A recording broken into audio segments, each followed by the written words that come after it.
এই শীতে প্রচুর তো মিষ্টি পিঠা খাওয়া হলো। আজকে আমি যে পিঠাটা তৈরি করব এটা শীত গ্রীষ্ম বর্ষা সবসময় কিন্তু ভীষণ জনপ্রিয়। আসসালামু আলাইকুম, কাছে কিংবা দূরে যে যেখান থেকে দেখছেন, আশা করি ভালো আছেন, সুস্থ আছেন। ঝাল পিঠাটা আমাদের পরিবারের সবারই কিন্তু ভীষণ পছন্দের। তো এর জন্য নিয়ে নিয়েছি আমি চিকেনটা ছোট ছোট টুকরা করে কেটে নিয়েছি। আজকে আমি বানাবো চিকেন দিয়ে। আপনারা চাইলে কিন্তু গরুর মাংস দিয়েও বানাতে পারেন। তো প্রথমে আমি পানি ফোটাতে দিয়েছি, এর মধ্যে দিয়ে দিলাম চিকেন।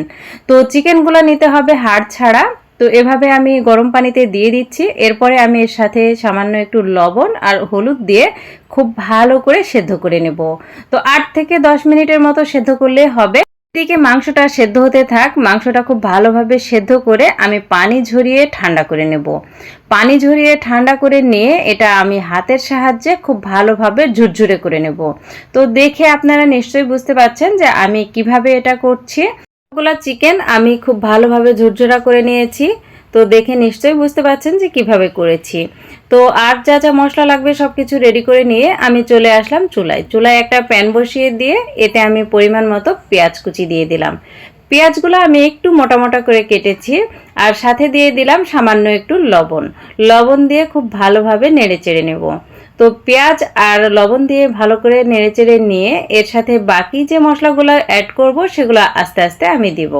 তো দেখুন আমি পেঁয়াজটাই হালকা একটু ভেজে নিচ্ছি। এরপর এর সাথে দিয়ে দেব আদা, রসুন এবং জিরে বাটা। তো একসাথে করে বাটা, এই জন্য কালারটা একটু কালো লাগছে। তো আদা, রসুন, জিরে বাটা দিলাম। এরপরে দিয়ে দিলাম এলাচ, দারচিনি, তেজপাতা। এবার আমি এই মশলাটা খুব ভালোভাবে ভেজে নেব পেঁয়াজের সাথে।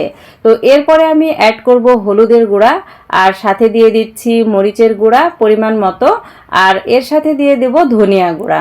তো সবগুলা গুঁড়া মশলা এখন আস্তে আস্তে আমি অ্যাড করে নিচ্ছি। তো হয়ে গেল আমার ধনিয়া গুঁড়া দেওয়া। এরপর আমি খুব ভালোভাবে মশলাটা নেড়ে চেড়ে নেব। তো মশলাটা খুব ভালোভাবে কষিয়ে নিয়ে এর সাথে আমি মাংস অ্যাড করব। আর তার আগে আমি সামান্য একটু পানি দিয়েছিলাম, সেটা স্কিপ হয়ে গেছে। তো মশলাটা আমি কিছুটা পানি দিয়ে কষিয়ে নিয়েছিলাম খুব ভালোভাবে। এর সাথে অ্যাড করলাম টমেটো সসটা দেওয়ার পরেও খুব ভালোভাবে নেড়ে চেড়ে মশলাটা কষিয়ে নিয়ে এরপর আমি এতে দিয়ে দিলাম যে চিকেনগুলো রেখেছিলাম সেই চিকেন। তো চিকেনটা দিয়ে মশলার সাথে খুব ভালোভাবে মাখিয়ে নিতে হবে। তো এবার আমি নেড়ে চেড়ে মশলার সাথে চিকেনটা খুব ভালোভাবে ভাজা ভাজা করে নিচ্ছি। আর এরপর এতে আমি সামান্য একটু পানি অ্যাড করব, কারণ চিকেনটার মশলাটা খুব ভালোভাবে সেদ্ধ হতে হবে, না হলে কাঁচা কাঁচা গন্ধ লাগবে। তো প্রথমেই নেড়ে চেড়ে খুব ভালোভাবে ভেজে তারপরে এতে আমি সামান্য একটু পানি অ্যাড করব। তো এই তো আমি এবার দিয়ে দিলাম কিছুটা পানি। আর পানিটা দেওয়ার পরে খুব ভালোভাবে নেড়ে চেড়ে এটা আবারও ভাজা ভাজা করে নেব। তো এই পিঠাটা আমি এভাবে বানাই, আপনারা কিভাবে বানান অবশ্যই কমেন্টে জানাবেন। এবার আমি এতে দিয়ে দিলাম 1 চামচ গরম মশলা গুঁড়া। তো গরম মশলা গুঁড়া দেওয়া হয়ে গেছে। এবার আমি আস্তে আস্তে এই মাংসটা ভাজা ভাজা করে নেব। তো দেখুন আমি নেড়ে চেড়ে মশলাটা সুন্দরভাবে মাংসের সাথে মিলিয়ে নিলাম। তো আস্তে আস্তে এটা হতে হবে। আর এটা যত ভাজা ভাজা হবে পিঠাটা কিন্তু খেতে ভীষণ মজার হয়। আপনাদের এলাকায় কে কিভাবে বানান অবশ্যই কমেন্টে জানাবেন। এরপর আমি দিয়ে দিলাম কাঁচামরিচ। তো কয়েকটা কাঁচামরিচ দিলাম, সামান্য একটু গোড়ামরিচ দেওয়া আছে এই কারণে কাঁচামরিচটা অ্যাড করে দিলাম। আর ঝাল ঝাল পিঠা হলে খেতে কিন্তু বেশি মজার হয়। তো দেখুন আমার একদম পানি নেই, সব পানি কিন্তু একদম টেনে গেছে। আর মাংসটাও একদম ভাজা ভাজা হয়ে গেছে। তো মাংসটা ভাজা ভাজা হয়ে গেছে, আমি নামিয়ে নিয়েছি। এবার এটা আমি ঠান্ডা করে নেব।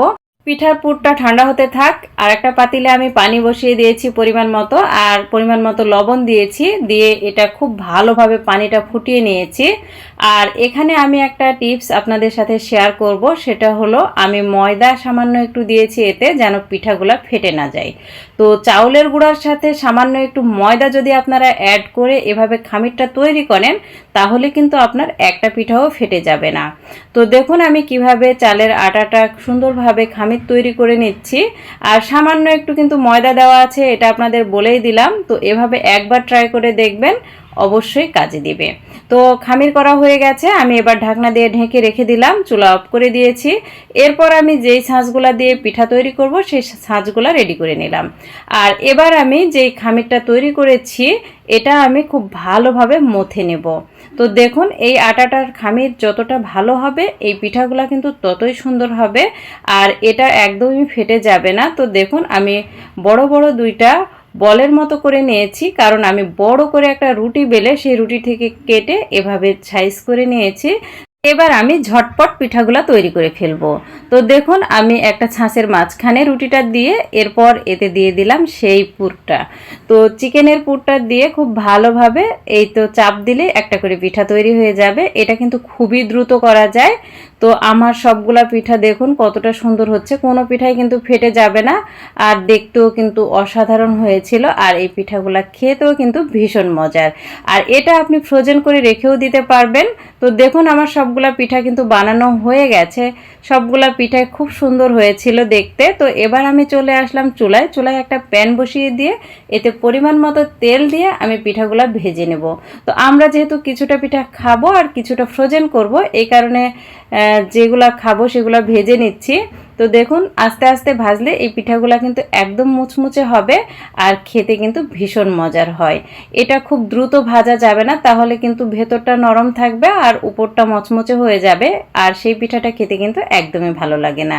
তো দেখুন আমি আস্তে আস্তে পিঠাগুলা ভেজে নিয়েছি, সুন্দর একটা কালার চলে এসেছে, আর এবার আমার পিঠা কিন্তু একদম রেডি। তো দেখে নিশ্চয়ই বুঝতে পারছেন। আর এই ঝাল পিঠাটা এই শীতে খেতে ভীষণ মজার।